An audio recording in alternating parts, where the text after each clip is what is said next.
So I think right now what we're facing basically is the late recognition how much trouble we're in.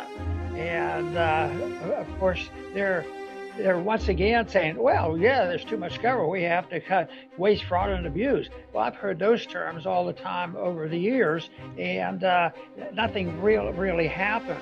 But I think this time it's different because it's bigger. There's a sort of a conclusive end coming because the bankruptcy, and I used to talk about, oh, well, there's a moral bankruptcy and a financial bankruptcy. And I would talk mostly financial because I was more interested in the monetary system and the debt.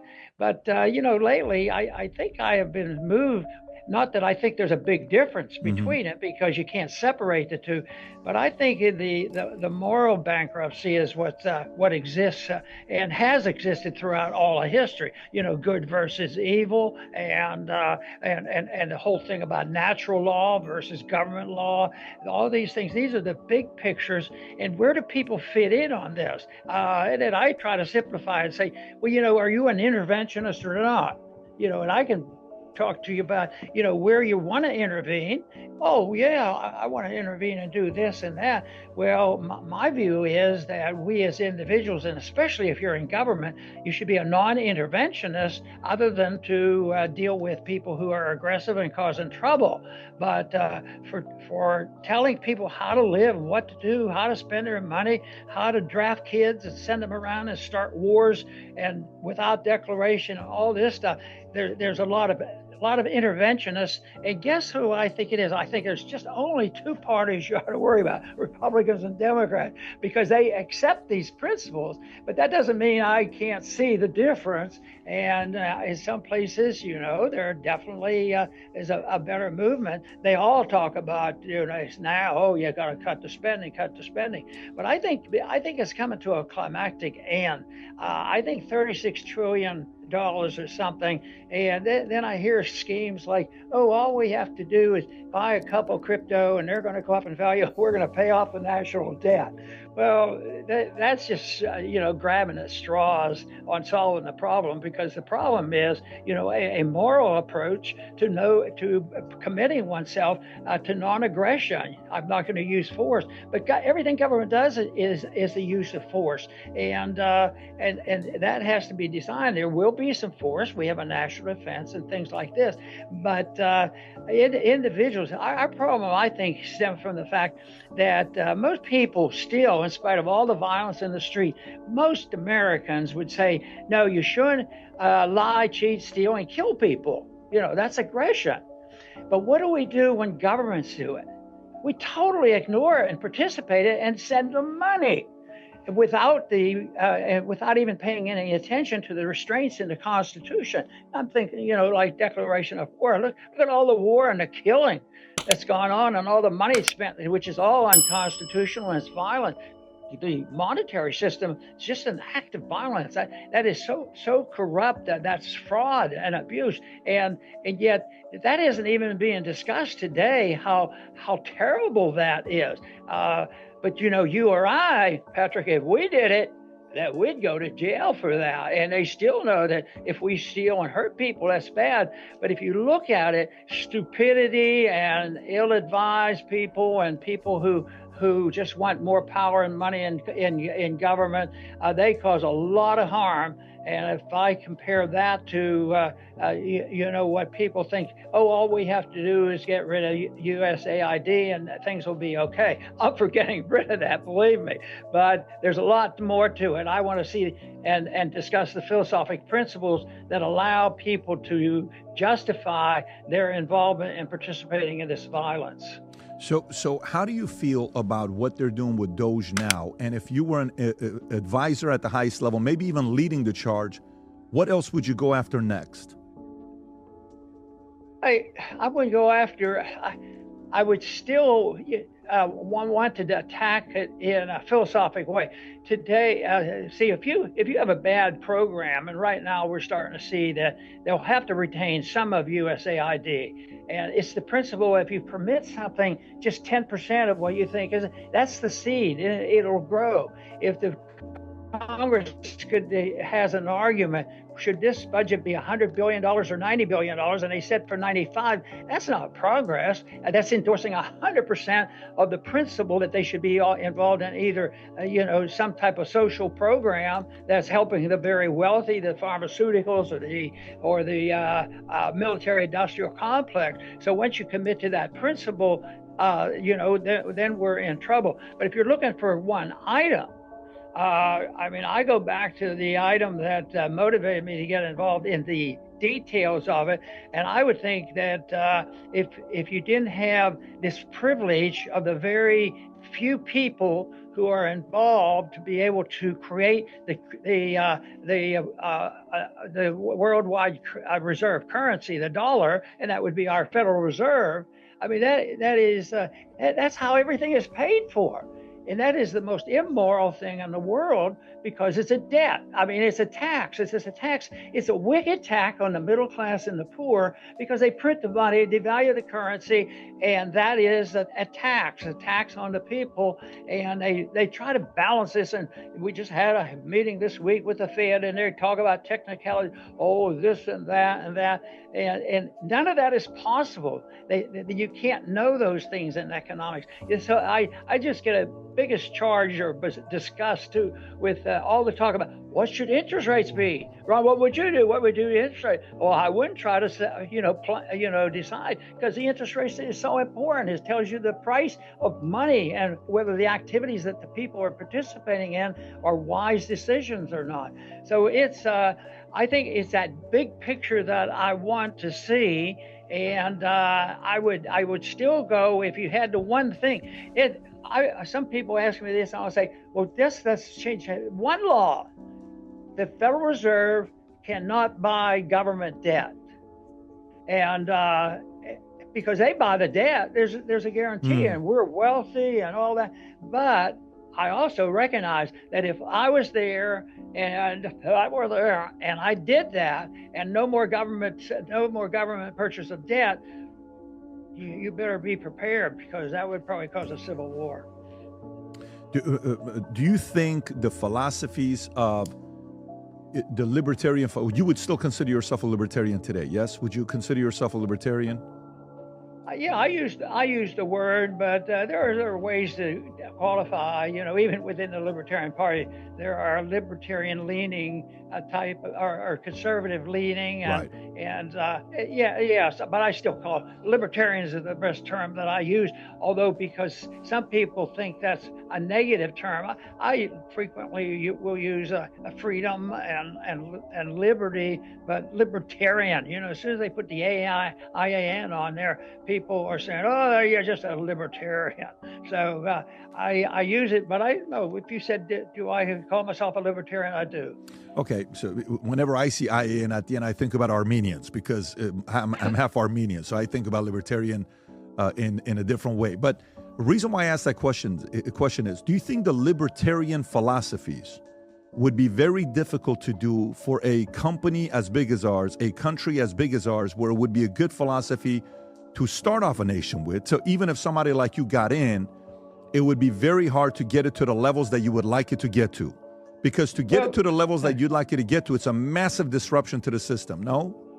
The reason you give for not doing it and it wouldn't work is the reason why I want it. Because it is too big. You can't manage this government.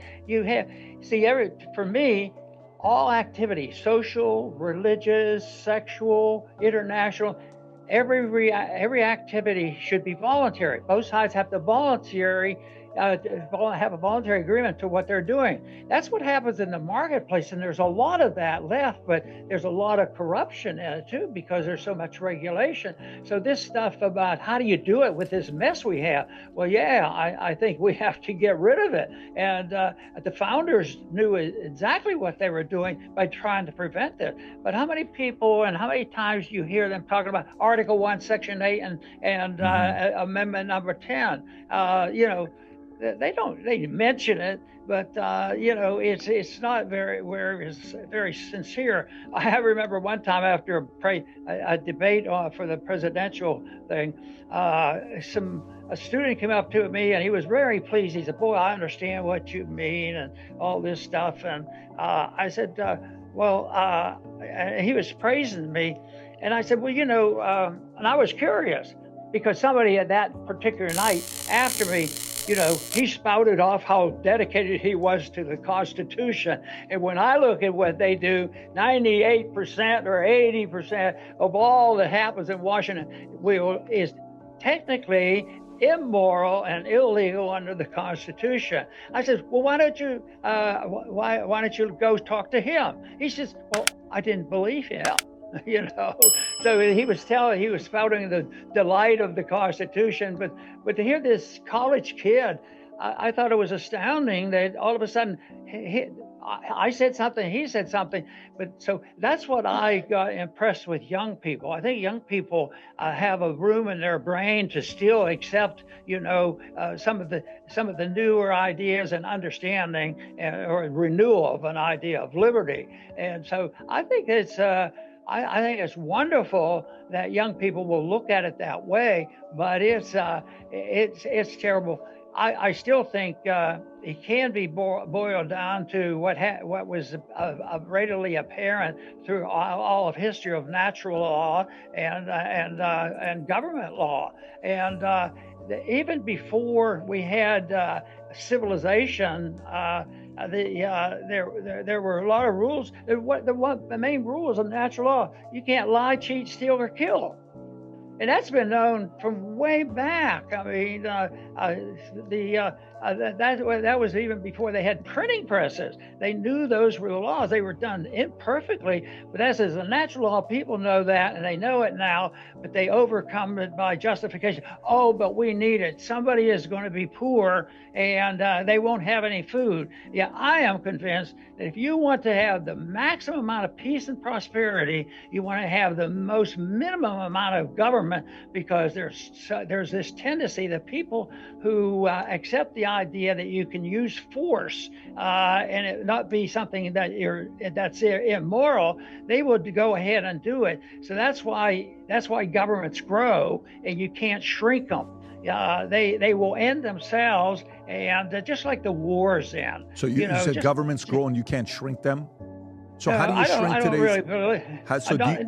Do you think President Trump and Musk are making progress in shrinking the government today? I think what they're doing philosophically and calling all this to our attention is the most important, because it's already, look at the resistance they're getting. And yes, if you could have something here and there, but the approach right now, I said, well, maybe it'll work with the Department of Education. It isn't to just shrink it, it's to get it out of the federal government. At least that would be moving in one direction, and put it all on the states and say, oh, wouldn't there be terrible education and all this? And that's just, I just don't buy into that. I think the bigger it is, the more centralized it is. And if you can't do it at the city level, you go to the state level, then they think that doesn't work because there's too much corruption. So they go to the federal government. Oh, then they go to the UN and NATO and say, well, the world is too complex. You can't let people make those kind of decisions. We have to have smart people go to these international organizations and sort things out. And all it does is lead to the bad guys taking over. But I think what Musk is doing is great. But I see it as an educational thing, because quite frankly, I am not expecting the budget deficit to shrink this year nor the next year, because there's too many people who have become dependent on it. They want it, and there'll be some pain and suffering, and that's where the real problem is. So you think it's going to take a couple years? Nothing 2025 and nothing 2026. No budget cuts. There'll be budget cuts, but I don't think you'll see the deficit go down. No, I don't think 1 or 2 years is going to solve the problem. But if people have all of a sudden changed things, people's attitudes have to change. The one best recent example, I think this point about attitudes have to change is more education and morality, was what happened under COVID. I mean, from my viewpoint as a physician and a libertarian, I thought that was so atrocious and what was done just because the government bureaucrats was going to deny a lot of people medications that the people decided they wanted to take, and we'll put them in nursing homes and take care of them, and then finally 82% of them died. This sort of thing. So I think that we have to move in that direction. During COVID, the people woke up. The parents went to PTA meetings, and people. It was to me, it was the most ridiculous thing to live through for 2 or 3 years. We're still suffering the consequence. How much money did Trump spend? The deficits were horrible under those conditions. But this is an emergency. So there'll be an emergency this year, believe me. There will be an emergency, and there will be somebody that's ready to invade Florida. So we'll have to mobilize, and there'll be another epidemic and that kind of stuff. So you don't sound optimistic. You don't sound optimistic. No, I'm the most optimistic person in the world, because I think where we've made our progress is in this idea of understanding what is going on. I mean, Austrian economics it just came alive since World War II. Progressivism and socialism. How about the 19th century, and that's been around a long time. But I think the Mises Institute and the various institutions, and that's why I spend a lot of time in education, to try to explain this, because when the people became aware of what was happening, finally habit had changed. Okay, what about war? How did the people woke up, and people finally were, figured it out that Vietnam War was insane. 78,000 or 68,000 Americans killed for no reason at all. And we're still participating in wars all over the world. And we say, well, yeah, but no Americans died. But our bombs are killing people, whether it's in Ukraine or the Middle East or Yemen. It's all our bombs, and that's a moral issue, because the people sit by and say, I don't even know where Yemen is. I don't care, and I want to know whether my Social Security check is coming. So that's going to exist. That's not going to go away. But I think the philosophy of a lot of people outside our university system, whether it's the Mises Institute or the other various groups, because there's a lot of good groups, I think that I think there's a big positive thing. When I went to, even in the last 2 or 3 decades, when I went to Congress in 1976, I mean, they looked at me and they never, what are you doing? There's 2 of you up there voting. You're voting with a radical left-wing person, but they didn't understand the philosophy of liberty and why if you're going to have liberty, you can't have it, in one area, social sexualism, but not in economic things. And I think that philosophy is alive and well. And when I go to college campuses, and the ones I went to campaign, I was excited about what is there and is still there. And I think you even mentioned a positive thing when we started. There's a lot of people, and I don't hardly understand it, because there's a lot of people still talking about some of those issues I talked about, 10 years ago. So I'm very optimistic about that, but realistic about, was this an easy battle? No, it is not. The reason why I said, are you optimistic, is because you said you're going to see there's going to be an epidemic, or there's going to be something that someone's going to need money for us to print money. Florida, you said, watch, there's going to be a situation for us to spend money. That's what you're saying, right? That's right, because that'll keep coming, and that'll keep being our problem. And I don't think non-interventionism is far enough along to stop all that, because we're too slow. We finally stopped wars like Vietnam. We finally stopped COVID, but we need to stop that before they start. How do you do that? Founders understood it. How do you do that? Well, I think probably read the education of our founding fathers. It's unbelievable, and there were no universities to brainwash them, basically, and they also they didn't have the system. They didn't go to government schools. But boy, I'll tell you what, I am impressed with the education they achieved, and historically they knew something about Greek history and Roman history, the whole works. And liberty just hasn't been recently invented, but it's evolved over these years. And I think we've made tremendous progress in the last 3 or 4 decades. But it's a long way to go. I'm a realist because I understand human nature pretty well, because there's this overrunning overriding issue that people do want a free lunch. And if they have the free lunch, they certainly don't want it taken away. And that's what we're witnessing now. There's a lot of resistance out there, and the universities are still plugged with the people teaching the philosophy they gave it. Oh yeah, boys can go. What is it? Boys can become girls, yeah, and set Olympic records. Well, for me, as a physician and a libertarian, that's sort of nutty. No. Yeah, well, it's not going to be 2 years or 12 years. I would ask you, how long did it take to undermine the basic thrust of the revolution? The Constitution and how it was written and what the 9th and 10th Amendments mean. That was an erosion that took a long, long time. The erosion came from the universities, and they're still there, and they preach this stuff. So I think the reason why I don't think that I'm not worried about it not being done in 6 months or 2 years or 3 years is the damage has already been done. There's been damage done by bad philosophy, but he created a monetary system and an empire. We have an empire. They don't but they do disappear, and I think that's what's big about what's happening today.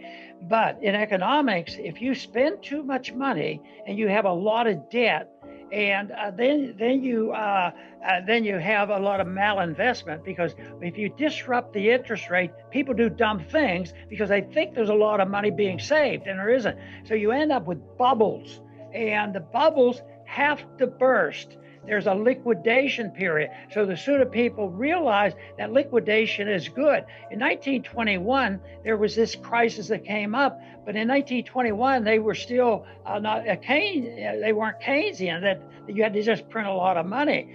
In a year and a half, the GDP went down sharply, like 15%. It was horrible, but they didn't have any bailout. And everything was recovered.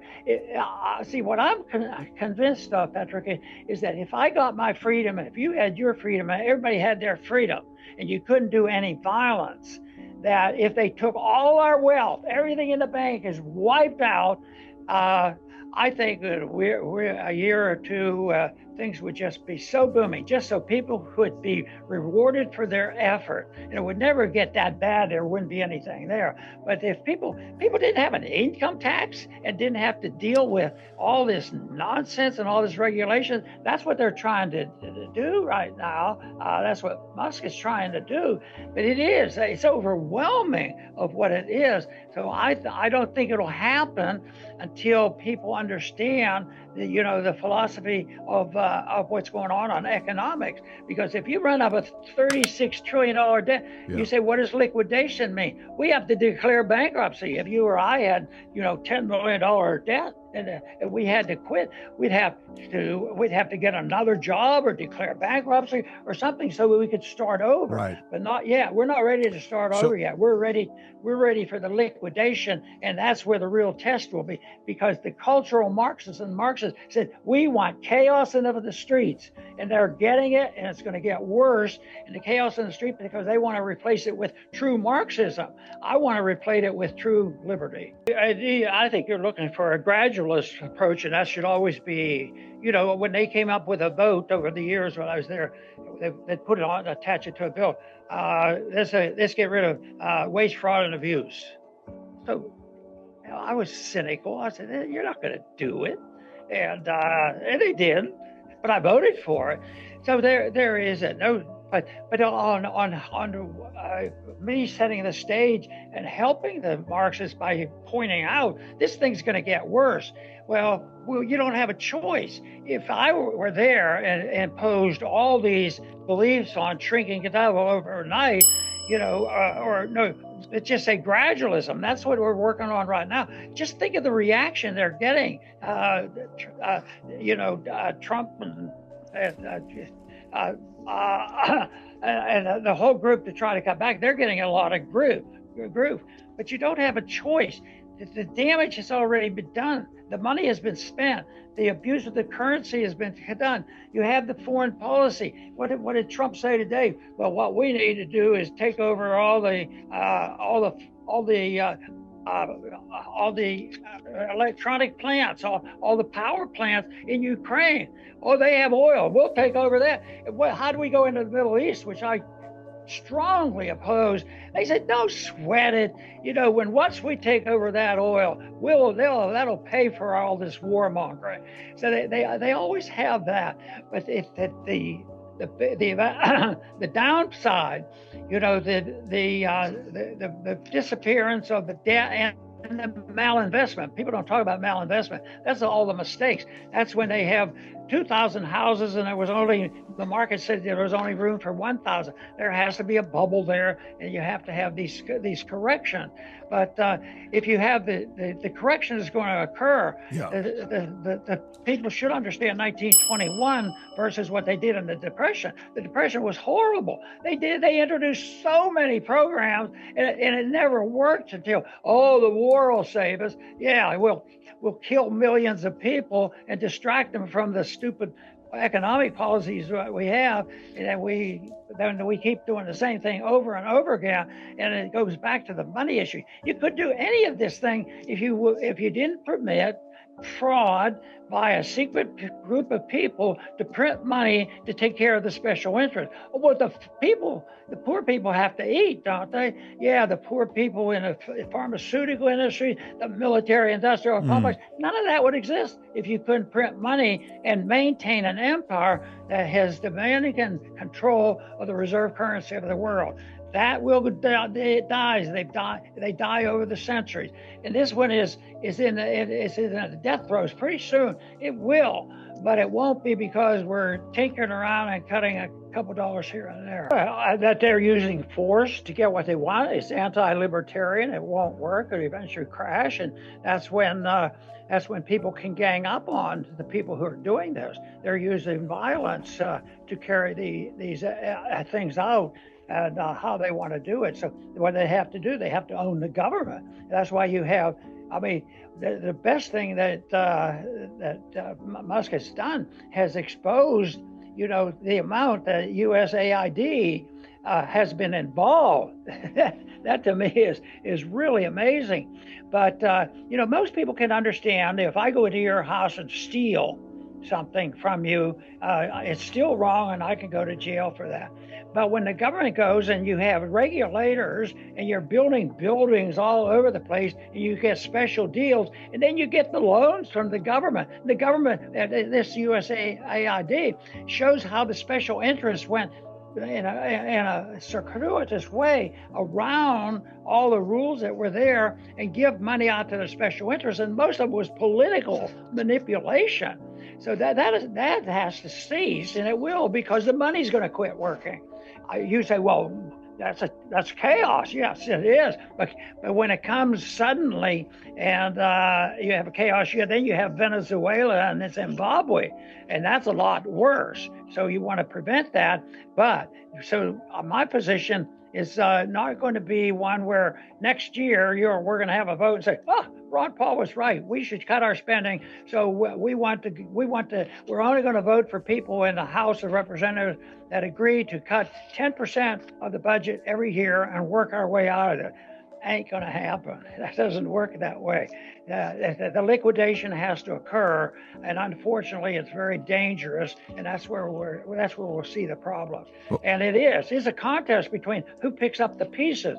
I want to participate in advising or encouraging people to pick up the pieces and go for liberty, rather than saying, well, we have to have our cultural Marxists to tell people, everything in their lives, what they can do or can't do. And, one thing that really bugs me is when we hear that we give some money to a country or some outfit, and then they start, like a college campus, like Columbia, the college campuses come along and they start lobbying, or they start expressing themselves, about the Mideast war. It's just an expression of voluntary, freedom of speech. Oh, you can't do that. We're going to take your money away. So that's a double whammy. They shouldn't have given the money to the university. And the second thing is, are you going to take the money away in order to control speech? So they destroy several things under those conditions. People say, well, and they say, Ron, do you know what you're endorsing? Some of these people are terrible. Some of them are as terrible as January 6 people. I mean, they were just terrible, and they were going to destroy the world. So that's why I think that it has to be much more clarified. And I hope I don't confuse things. So, but let me ask you this. Going back to the question I asked. So it doesn't excite you that U.S. took control of the 2 ports in Panama Canal away from China? It doesn't excite you that the president's trying to get some of the natural resources from Greenland, even though it sounds out of the ordinary, or the conversations he's having with Canada, that doesn't excite you. You don't look at it and say, this is... all depends how you do it. I mean, if it's above board, voluntarism, both sides have to agree to it. But if the Panama, if technically the canal was owned, right now it's been that way for so many years, and you ignore that, that's not moral. Both sides, it's so easy if you say both sides have to agree, whether it's social, sexual, religious, economic, both sides, everybody knows that about marketplaces. You go in, if somebody says, this is going to cost $20, well, that's too much. And somebody say, well, okay, I'll sell it to you for $15. Both sides have to agree, but that's not the way it is. What they do now is we have a system of government where the lobbyists go to Washington and dictate the sales and what you can do socially. When you think about who gets to run in races and all that other junk, that just makes things that much worse, because we allow the government to use force.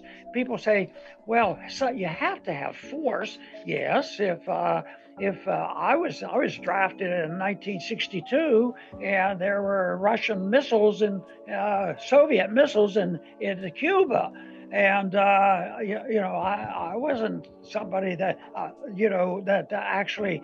I mean, I was still interested in foreign policy, but that wasn't my standing ground. I mean, that's a lot different. I do believe that you have to have a national defense, but here we have. See, I think all this immigration stuff was more of an invasion, because we did something there. Is we took money from people who were working, and we subsidized them. If you subsidize something, you get more of it.